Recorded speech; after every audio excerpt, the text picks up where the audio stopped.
Everything you think you know about Rome's most scandalous empress comes from men who wanted her dead. Messalina. The name alone conjures images of debauchery, excess, and sexual scandal. But here's the truth historians don't talk about. Every single story about her was written by her political enemies after her execution. For 2,000 years, Messalina has been history's cautionary tale about female power gone wrong. Ancient Roman writers painted her as a nymphomaniac who betrayed her emperor husband. Renaissance artists depicted her as the embodiment of lust. Even today, her name is synonymous with sexual depravity. But what if that's exactly what they wanted you to believe? In the next 35 minutes, you're going to discover the real story behind Rome's most slandered woman. We're going to examine the actual ancient sources, Tacitus, Suetonius, Cassius Dio, and ask the questions historians avoided for centuries. Which accusations have evidence? Which are clearly propaganda? And why did powerful Roman men need to destroy not just Messalina's life, but her reputation for all eternity? We'll explore her rapid rise from teenage bride to empress of Rome. The deadly palace intrigues where reputation was a weapon. The infamous scandals, including claims so outrageous even ancient writers questioned them. Her sudden fall and brutal execution. And finally, how Messalina became a symbol used to control women's sexuality for 2 millennia. This isn't a defense. This is an investigation. Because the woman history calls Rome's most dangerous might have been dangerous for reasons very different from what you've been told. January 41 CE. Emperor Caligula lies dead, assassinated by his own guards. The Praetorian Guard finds Claudius, stammering, physically disabled, considered a joke by Rome's elite, hiding behind a curtain. They proclaim him emperor not because he's qualified, but because he's the last adult male of the Julio-Claudian dynasty. At age 50, Claudius suddenly controls the greatest empire on earth, and standing beside him, his third wife, a woman barely 20 years old. World history +2. Valeria Messalina.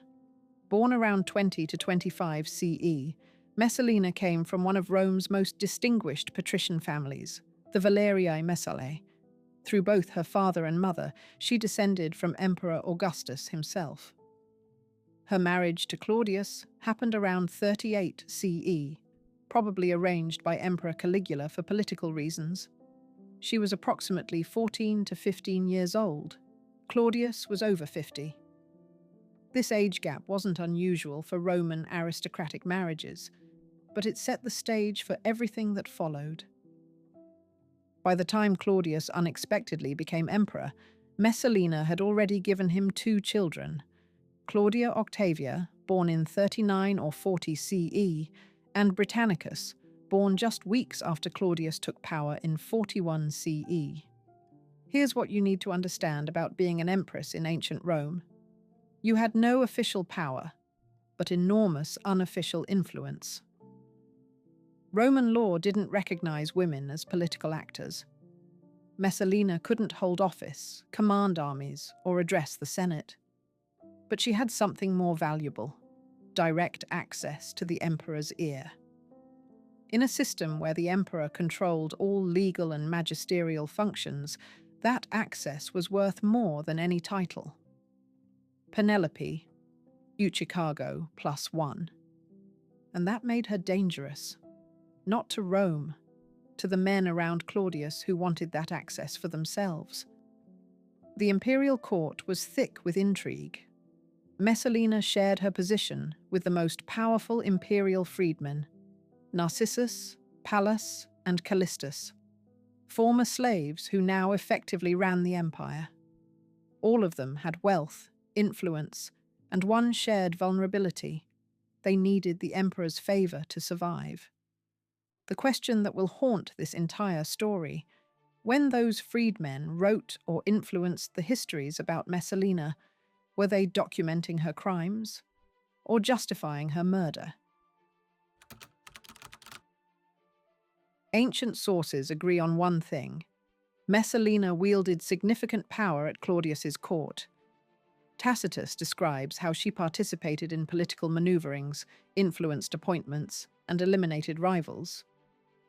But here's where it gets complicated. Roman writers like Tacitus had a specific agenda. They wanted to portray Claudius as a weak, easily manipulated emperor dominated by his wives and freedmen. Showing Messalina as powerful served that narrative perfectly. The accusations began early. Ancient sources claim she orchestrated political executions, accumulated wealth through confiscations, and used sexual accusations as weapons against rivals. One case we can document: the destruction of Valerius Asiaticus in 47 CE. Asiaticus was a wealthy consul who owned the famous gardens of Lucullus, one of Rome's most spectacular properties. According to Tacitus, Messalina coveted those gardens. She deployed an accuser named Silius to charge Asiaticus with adultery with Poppaea Sabina, a renowned beauty of the period, and with plotting against Claudius. The trial was held not in the Senate, but in a private bedroom with Messalina watching. Tacitus writes that when Asiaticus defended himself so movingly that Claudius wept, Messalina left the room to wash away her tears, but actually to ensure her allies wouldn't let him escape. Asiaticus was forced to commit suicide. Messalina acquired his gardens. Poppaea Sabina was driven to suicide shortly after. But here's what Tacitus himself admits. Messalina arranged for her political enemies to be accused of adultery. In Roman political culture, sexual accusations were standard weapons, especially against women. When a powerful woman threatened male politicians, the easiest way to destroy her was to attack her sexual reputation. So when we read that Messalina had numerous lovers, we have to ask, is this evidence of actual behavior or evidence of how Roman men destroyed women they feared? Modern scholar Barbara Levick, in her academic analysis, notes that it's possible. Stories about her were exaggerated, and cruelties of Claudius were attributed to her in order to exonerate the emperor and ensure his popular support after her execution. The Encyclopaedia Britannica observes that ancient historian Suetonius was free with scandalous gossip and used characteristic anecdote without exhaustive inquiry into its authenticity. Let's be clear about our sources. Every major account of Messalina comes from three ancient writers. Tacitus, writing around 110 CE, 60+ years after Messalina's death. A historian whose stated purpose was providing moral lessons, not objective reporting. He was suspicious of women and portrayed Messalina to criticize Claudius. Suetonius, writing around 120 CE. A biographer who admittedly used gossip and anecdote without verifying authenticity. Encyclopaedia Britannica states he manipulates the facts to suit his thesis. Juvenal, writing around 100 to 130 CE. A satirist whose work employed deliberate exaggeration for effect. Satire isn't history. It's moral commentary disguised as extreme examples. And all three wrote decades after Messalina's death, relying on sources created by her enemies. This doesn't mean everything they wrote is false, but it means we need to separate documented political actions from salacious stories that served a purpose, making sure no one questioned why the empress was executed. Here's the story that made Messalina legendary. Juvenal, in his Satire 6, claims that Messalina would sneak out of the palace at night, put on a blonde wig, and work in a brothel under the name She-Wolf, competing with prostitutes to see who could service more clients. Digital Commons. For 2,000 years, this story has been repeated as fact. Renaissance paintings depict it. Modern novels dramatize it. It's become the defining image of Messalina. There's just one problem. Juvenal was writing satire, not history. Juvenal's Satire 6 is a misogynistic rant about the supposed sexual depravity of Roman women. It's not a historical document. It's a moral treatise using extreme examples to make a point. Digital Commons. An academic analysis notes, both of these writers had their own agendas, whether political or moral, when creating a literary image of the figure of Messalina. The literary Messalina in Juvenal's work serves a specific purpose. She's an example of a woman acting independent of an authoritative male and defying her socially defined role. In Roman moral literature, such women had to be portrayed as sexually deviant to justify their condemnation. No contemporary account mentions this brothel story. Tacitus, our most detailed source for Messalina's final year, never mentions it. Neither does Suetonius in his biography of Claudius. The story appears only in Juvenal's satirical poem, written 50 to 80 years after her death. Cassius Dio, writing in the early 3rd century CE, nearly 200 years after the events, makes an even wilder claim that Messalina ran a brothel inside the imperial palace itself, forcing elite women to commit adultery while their husbands watched. This accusation appears nowhere in earlier sources. It's an elaboration, each generation of writers adding more scandalous details to the legend. Dr. Kristen Hossack, in her academic paper published in Constructing the Past, concludes that the ancient authors wrote with profound biases which discredits the accuracy of their negative accounts of her. So what do our most reliable sources, Tacitus's Annals, written closer to the events, actually say about Messalina's sexual conduct? Tacitus states that she had multiple lovers and that these affairs were known to all except her doting husband. He mentions by name Minster, a famous pantomime actor, and eventually Gaius Silius, a consul designate who would trigger her downfall. But even Tacitus frames these relationships in political terms. He writes that her love affairs, known to all except her doting husband, are variously attributed to her lustful nature, her Julian appetite for power, and her attempts to secure her son's succession. Notice that. Political motives, not just lust. Pause for a moment. Think about what we're seeing here. In Roman culture, accusing a woman of sexual impropriety was the fastest way to destroy her credibility and justify her execution. Roman law and custom gave men complete authority over women's sexuality. A woman who controlled her own sexuality, or was accused of it, threatened the entire social order. Wikipedia's scholarly analysis notes that propaganda tactics against Messalina resembled those used against Cleopatra. Rooted in the hostile Roman literary tradition that mixed historical fact and gossip in the officially approved annals. When powerful men wanted to eliminate a powerful woman, they had a playbook. Accuse her of sexual deviance so extreme that her execution seems justified, even necessary. Here's what we know for certain about Messalina's position. She participated in court politics and influenced imperial decisions. She accumulated wealth and property, some through questionable means. She made enemies among the powerful freedmen and senators. Her son, Britannicus, was Claudius's heir, making her position seemingly unassailable. And then, in 48 CE, she did something that even her defenders struggle to explain. She allegedly married another man while her husband, the emperor, was still alive. This is where the story stops being about sexual scandal and becomes about political survival, because what happened next would seal Messalina's fate.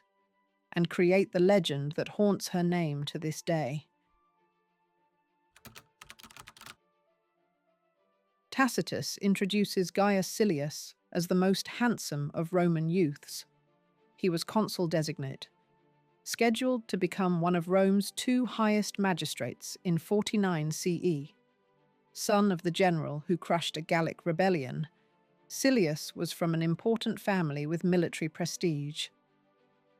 According to Tacitus, Messalina's passion for Silius burned so high that she drove his distinguished wife, Junia Silana, from under her husband's roof and entered upon the possession of a now unfettered adulterer. But Tacitus himself admits that Silius was blind neither to the scandal nor to the danger. This wasn't a secret romance. It was conducted openly. Messalina, with no attempt at concealment, went incessantly to the house with a crowd of retainers. Abroad, she clung to his side. Wealth and honours were showered upon him. Tacitus writes, "Finally, as though the transference of sovereignty was complete, slaves, freedmen, and furnishings of the palace were to be seen in the house of an adulterer." And then comes the event that Tacitus himself calls unbelievable. In autumn of 48 CE, while Claudius was away at the port of Ostia conducting a sacrifice, Messalina and Silius celebrated a formal Roman marriage ceremony. Tacitus writes, "It will seem, I am aware, fabulous that, in a city cognizant of all things and reticent of none, any human beings could have felt so much security." The details Tacitus provides: a consul designate and the emperor's wife met for the avowed purposes of legitimate marriage. Messalina listened to the words of the auspices, assumed the veil, sacrificed in the face of heaven. They dined with the guests, kissed and embraced, and finally spent the night in the license of wedlock. Tacitus insists, "But I have added no touch of the marvellous. All that I record shall be the oral or written evidence of my seniors." This is where we hit the limits of what we can know. The marriage ceremony is documented by multiple sources. Tacitus, Suetonius, and Cassius Dio all mention it. But historians debate what it actually meant. Theory 1. A coup attempt. Tacitus suggests it was a move to overthrow Claudius and install Silius as emperor, with Silius adopting Britannicus to ensure Messalina's son's succession. Theory 2. Survival strategy. Other historians speculate that Silius convinced Messalina that Claudius's overthrow was inevitable and her best hopes of survival lay in a union with him. In other words, she was hedging her bets, protecting herself from a coming coup. Theory 3. Legal maneuvering. Some scholars suggest it might have been an attempt to secure legal protections or political alliances we don't fully understand. What we know for certain: this public ceremony gave Claudius's freedmen the justification they needed. Tacitus is explicit about what motivated Messalina's death: not Claudius, but his freedmen. A shudder passed through the imperial household. In particular, the holders of power, with all to fear from a reversal of the established order, gave voice to their indignation. The three most powerful freedmen, Narcissus, Pallas, and Callistus, faced a problem. They owed everything to their access to Claudius. If Messalina truly was planning a coup, they'd be among the first killed. But Tacitus reveals their real concern. The very pliancy of the emperor gave ground for confidence that, if they carried the day thanks to the atrocity of the charge, they might crush her by making her condemnation precede her trial. Read that again. Making her condemnation precede her trial. They didn't want a trial. They wanted execution before Claudius could reconsider. Narcissus orchestrated the revelation with surgical precision. He used Claudius's concubines, women who had the emperor's ear and their own reasons to want Messalina gone, to break the news. Tacitus names them Calpurnia and Cleopatra. When Claudius was told about the marriage, Tacitus records his bewildered response. He inquired intermittently if he was himself emperor, if Silius was a private citizen. Meanwhile, Messalina was celebrating at a mock vintage festival in her gardens. Presses were being trodden, vats flowed, while beside them, skin-girt women were bounding like bacchanals. She wore dishevelled hair and waved a thyrsus. Silius wore an ivy crown and buskins, impersonating Bacchus. The scene reads like theatrical excess, which should make us suspicious. This description serves to portray Messalina as debauched and oblivious, justifying what came next. When word reached the festival that Claudius knew everything, the gathering dispersed. Silius, to dissemble his fear, went to the forum to conduct normal business. It was futile. Centurions arrived and arrested everyone they could find. Silius was brought before Claudius at a mass meeting of troops prearranged by Narcissus. Tacitus writes, "Set before the tribunal, Silius attempted neither defense nor delay and asked for an acceleration of death. He was executed immediately. Dozens of others followed. The actor Menester, Messalina's alleged earlier lover, pleaded that Claudius himself had ordered him to obey Messalina in all things. Tacitus records that the Caesar was affected and leaned to mercy, but the freedmen decided him not to spare an actor. Menester was executed, and Messalina? Tacitus tells us she fled to the gardens of Lucullus, the very gardens she'd taken from Valerius Asiaticus a year earlier. She was composing petitions, not without hope. But Narcissus had one final fear, that Claudius, mellowed by dinner and wine, might reconsider. And that's exactly what happened. Tacitus records that Claudius, soothed by an early dinner, grew a little heated with the wine and gave instructions for someone to go and inform the poor woman that she must be in presence next day to plead her cause. When Narcissus heard this, he acted immediately. Tacitus describes Messalina's final moments with unusual detail. She was in the gardens of Lucullus, fighting for life and composing a petition, not without hope, and occasionally, so much of her insolence she had retained in her extremity, not without indignation. Her mother, Domitia Lepida, was with her, a woman who, estranged from her daughter during her prime, had been conquered to pity in her last necessity. Lepida advised her not to wait for the executioner. Life was over, and all that could be attempted was decency in death. But Tacitus notes coldly, honor had no place in that lust-corrupted soul. When the tribune arrived, Messalina finally understood her situation. She took hold of a dagger, but couldn't bring herself to use it effectively. Tacitus writes, in her agitation, she was applying it without result to her throat and again to her breast, when the tribune ran her through. She was approximately 28 years old. The most disturbing detail? Claudius's response. Word was carried to him at dinner that Messalina had perished. Whether by her own or a strange hand was not specified. Tacitus writes, nor was the question asked. He called for a cup and went through the routine of the banquet.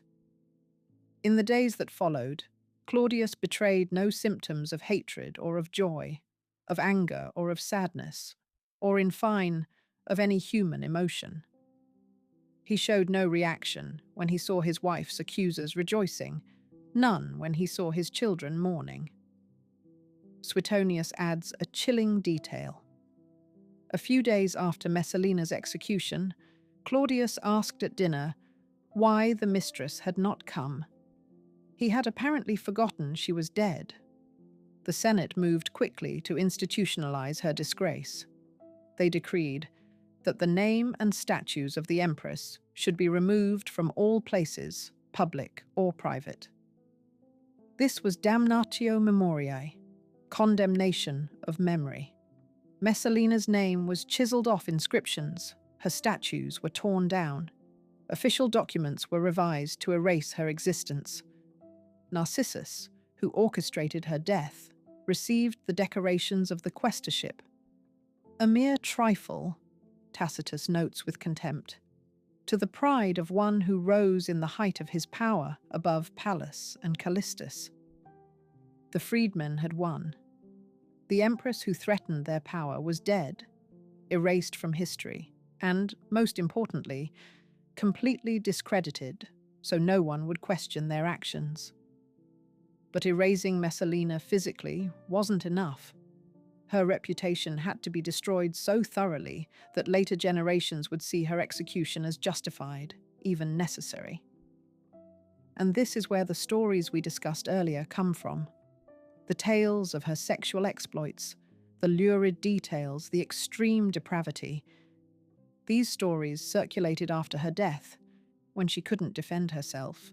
Historian Sandra Joschel writes in Constructing the Past, "It is possible that after her execution, in 48 CE stories about her were exaggerated, and cruelties of Claudius were attributed to her, in order to exonerate the emperor and ensure his popular support." The logic was simple. If Messalina was as depraved as the stories claimed, her execution wasn't a political assassination, it was a moral necessity. Claudius wasn't a weak emperor controlled by his freedmen. He was a merciful ruler finally forced to act against evil incarnate. The cruelest legacy? Messalina's children. Her daughter, Claudia Octavia, would be forced to marry Nero, Claudius's adopted heir, at around age 13. Nero would later have her executed on false charges of adultery, echoing the accusations that destroyed her mother. Her son, Britannicus, for whom Messalina allegedly did everything, would be poisoned by Nero in 55 CE at age 14, just months after Claudius died. Both of Messalina's children were dead by their mid-teens, destroyed by the same imperial power structure that killed their mother. And through it all, the stories about Messalina grew darker, more extreme, more sensational. Each generation of writers added new details, confident that no one would question tales about Rome's most notorious empress. Let's separate documented facts from probable propaganda. Verified facts. Messalina was third wife of Emperor Claudius, married around 38 CE. She bore 2 children, Octavia, 39 to 40 CE, and Britannicus, 41 CE. She participated in court politics and influenced imperial decisions. She was involved in orchestrating the downfall of Valerius Asiaticus and Poppaea Sabina. She had a public relationship with Gaius Silius. Some form of marriage ceremony with Silius occurred in 48 CE. She was executed on Claudius's orders, orchestrated by Narcissus, in 48 CE. She was approximately 23 to 28 years old at death. Probable propaganda. The brothel story appears only in Juvenal's satire decades later. The palace brothel appears only in Cassius Dio, 150 plus years later. Extreme sexual competitions with prostitutes, satirical exaggeration. Many specific stories about individual lovers, source reliability questioned. Modern scholarship overwhelmingly recognizes the problems with ancient accounts of Messalina.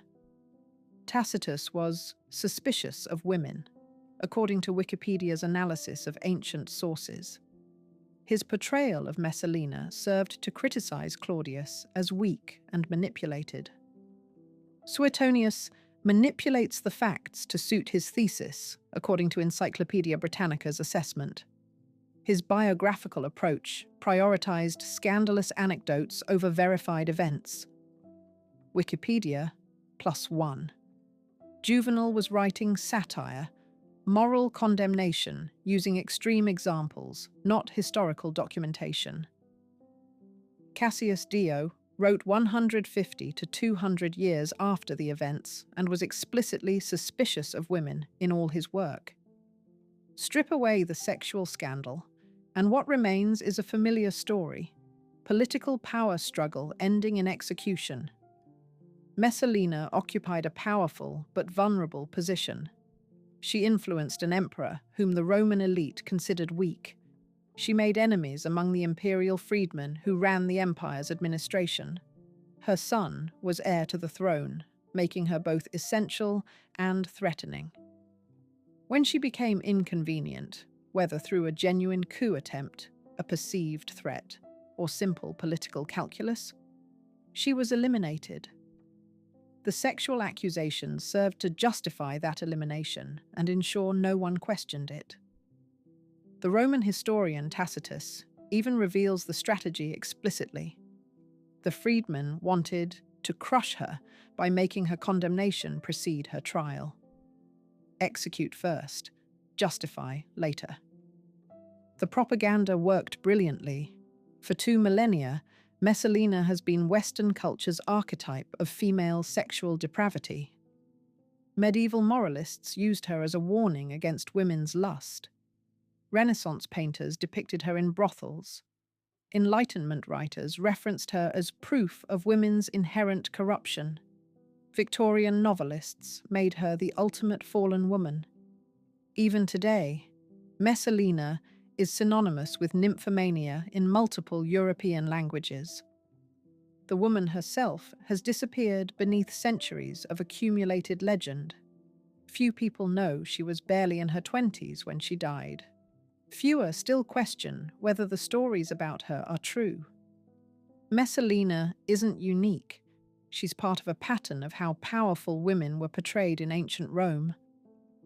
Cleopatra, politically astute ruler of Egypt, reduced to a seductress who destroyed Roman men. Agrippina the Younger, Messalina's successor, accused of every crime imaginable, including allegedly sleeping with her own son. Julia the Elder, Emperor Augustus's daughter, exiled on charges of adultery that modern historians suspect were politically motivated. The playbook was consistent. When a woman threatened male political power, accuse her of sexual impropriety so extreme that her elimination seems justified.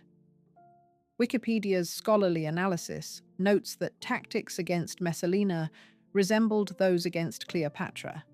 Both were rooted in the hostile Roman literary tradition, mixing fact and gossip in the officially approved annals.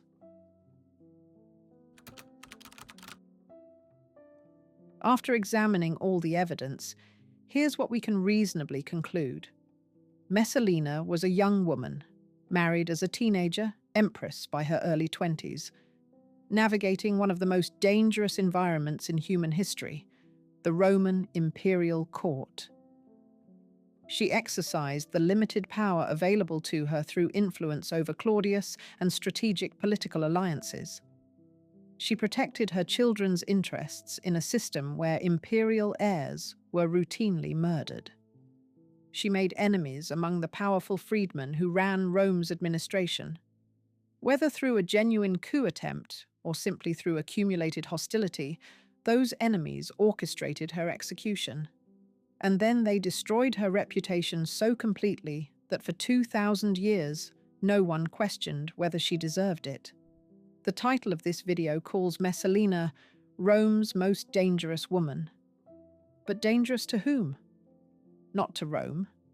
The empire continued functioning before, during, and after her brief time as empress. Not to Claudius, who remained emperor and married again months after her death. Messalina was dangerous to the specific men who controlled access to imperial power, the freedmen Narcissus, Pallas, and Callistus. She threatened their influence, their wealth, and their survival. So they eliminated her. And then they made sure history would justify that elimination by portraying her as so sexually depraved, so morally corrupt, that her death was not murder, but necessary purification. The real scandal of Messalina's story isn't what she allegedly did. It's how easily we accepted the propaganda written by her executioners. For 2,000 years, Western culture has repeated stories from sources we know to be biased, writing decades after the events, with explicit political and moral agendas. We've treated Juvenal's satire as documentary evidence. We've accepted Tacitus's moral commentary as objective history. We've never seriously asked, what if they were lying? I'm not saying Messalina was innocent. I'm saying we don't know. And that's the point. When every source comes from your enemies, when every account serves to justify your execution, when your reputation was deliberately destroyed to protect powerful men, can we ever know the truth? Messalina was dangerous, just not in the way history tells you. She was dangerous because she had power in a system designed to deny women power, because she influenced decisions in a world where women weren't supposed to have influence, because her very existence challenged the men who wanted to control Rome. So they killed her. And then they made sure no one would ever question why. The next time you hear about a powerful woman destroyed by sexual scandal, whether in ancient Rome or modern politics, ask yourself, who benefits from these accusations? Who's telling this story? And what aren't they telling you? History isn't just about the past. It's about who gets to write the story. If you want more investigations into women whose stories were rewritten by their enemies, this channel has an entire series examining female historical figures through a critical lens. We're not here to defend or condemn. We're here to question. Messalina, Rome's most dangerous woman. Dangerous enough that they had to destroy not just her life, but her truth. 2,000 years later, maybe it's time we asked, what were they so afraid of?